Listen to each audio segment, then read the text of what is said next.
A human body requires a continuous, uninterrupted supply of ATP to survive. Cardiac muscle fibers, for instance, never stop rhythmically contracting. Yet, our nutrient intake is highly episodic. To bridge the gap between meals, the body utilizes glucose as its primary transit molecule. It serves as a universal currency, moving energy from the gut or liver into the bloodstream for delivery to every organ. Because supply is intermittent, cells face a constant biochemical decision. They must either burn circulating glucose immediately to meet current energy demands or store it to survive the next period of fasting. Maintaining this balance requires a real-time routing protocol.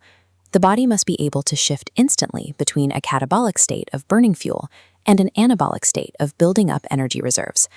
This map of carbohydrate metabolism places glucose at the central intersection of several distinct biochemical routes. When the body requires immediate ATP, glucose enters the downward pathway of glycolysis.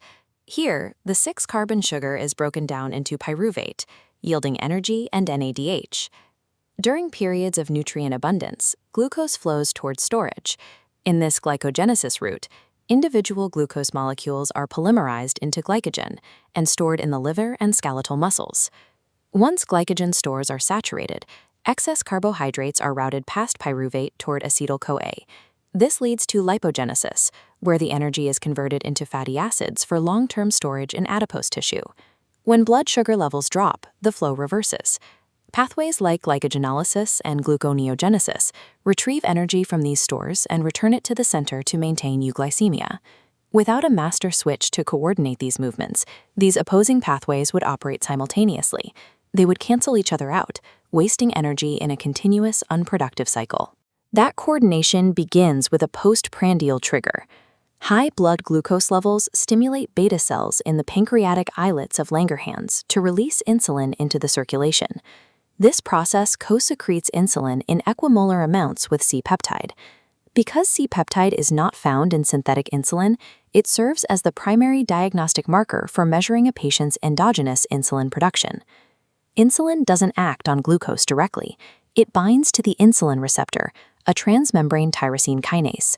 When insulin binds to the extracellular alpha subunit, it triggers a structural change in the intracellular beta subunit, leading to autophosphorylation and activating the receptor. This binding event bridges the gap between the bloodstream and the cell's internal machinery, initiating a cascade of signals that will reorganize the cell's entire metabolic behavior. Receptor activation triggers the PI3K-AKT signaling cascade, a chain reaction of protein modifications that extends deep into the cytoplasm. In skeletal muscle and adipose tissue, this signal physically modifies the cell membrane's permeability to sugar. The cascade forces intracellular vesicles containing GLUT4 transporters to migrate to the surface and fuse with the cell membrane. Once these channels are embedded, glucose flows out of the bloodstream and into the tissue, following its concentration gradient. The central nervous system is a notable exception. Neurons utilize GLUT1 and GLUT3 transporters, which are insulin independent. This ensures the brain has constant access to fuel regardless of insulin levels.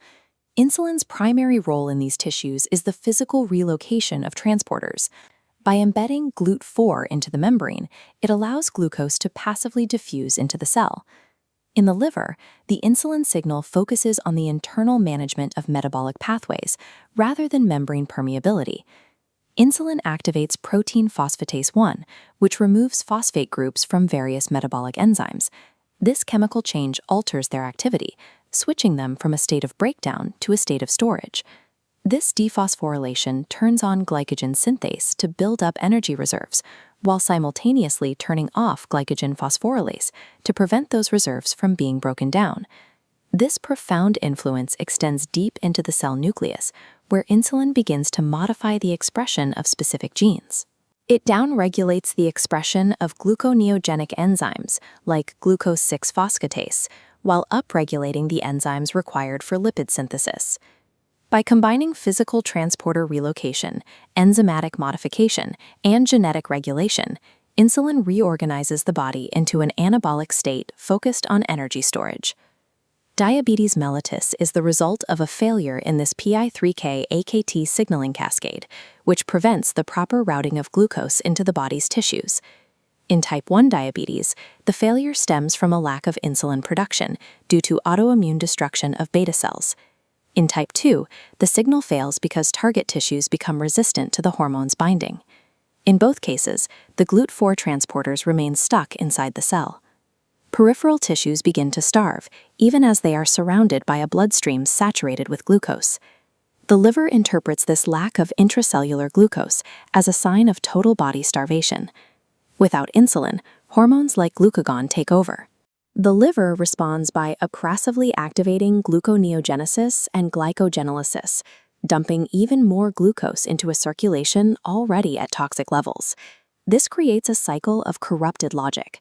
The body's inability to sense its existing fuel supply causes it to synthesize more, directly worsening the hyperglycemia it is attempting to correct. When insulin is entirely absent, the body begins to cannibalize its own fat stores for energy. This uninhibited lipolysis floods the bloodstream with free fatty acids. The liver converts fats into ketone bodies, lowering blood pH and resulting in a severe high anion gap metabolic acidosis, called diabetic ketoacidosis. Chronic hyperglycemia forces sugar down alternative routes. One of the most damaging is the polyol pathway. Here, the enzyme aldose reductase converts excess glucose into sorbitol, a sugar alcohol that cannot cross the cell membrane. As sorbitol accumulates, it creates an osmotic gradient. Water molecules rush in to balance the concentration, causing the cell to swell and sustain structural damage. This osmotic swelling is the molecular mechanism behind the development of diabetic cataracts in the lens and peripheral neuropathy in the nervous system. When the insulin signal fails, the coordinated management of the body's energy map disappears. The internal machinery begins to aggressively consume its own tissues, even as the body drowns in a supply of fuel it can no longer access.